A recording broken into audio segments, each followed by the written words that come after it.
সুপ্রভাত সুপ্রিয় দর্শক মণ্ডলী, আর মিক্স ব্লগে আপনাদের সুস্বাগত। আজ আমি আপনাদের কোনো ওষুধের ব্লগ তৈরি করে দেখাচ্ছি না।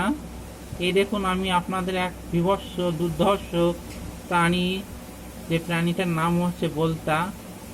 কেউটি সাপ 100 বলেই সাবার করে দেয়, কারণ বোলতা যদি কাউকে কামড়ায় বা হুল ফোটায়, তার যে কী অবস্থা, কী করুণ অবস্থা হয়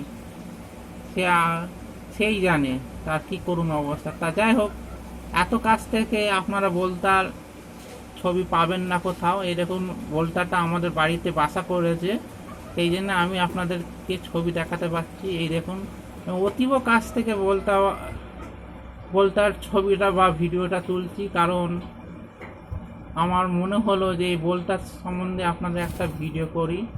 এই বোলতার হুল এতই শক্তিশালী, বিভৎস বিষ আছে যে আপনাদের দেহকে অনেক ক্ষতি করতে পারে। এর হুলে খুব টক্সিন থাকে, দেহটা খুবই মানুষের ক্ষতি করে এরা। তা এই এর যদি হুল আপনাদের ফোটায়, তা একটা হোমিওপ্যাথি ওষুধ আছে, নাম হচ্ছে লিডাম্পল মাদার। আবারও বলছি, লিডাম্পল মাদার। লিডাম্পল মাদার যদি আপনারা লাগান, সঙ্গে সঙ্গে ব্যথা শুলো চলে যাবে, কিন্তু ফোলাটা থেকে যায়, 1-2 দিন পর ফোলাটা যায়। তো এর আমি অভিনব নিত্য নতুন ভিডিও পেতে army blog and medicine informer চ্যানেলটাকে সাবস্ক্রাইব করে পাশে থাকুন আমার। দেখুন বোলতাটা কি বিভৎস আকারে আমার ক্যামেরার দিকে তাকাচ্ছে। এটা অবশ্য পুঞ্জাক্ষী হয়।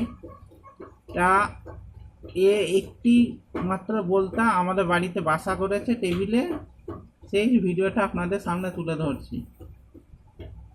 কাদের কাদের বাড়িতে বোলতাই বাসা করেছে বা কামড় খেয়েছেন বোলতার, তারা কমেন্টসে অবশ্যই জানাবেন। তা আজকের মতো এইটুকুনি, আবারও দেখা হবে একটি নতুন ভিডিওতে।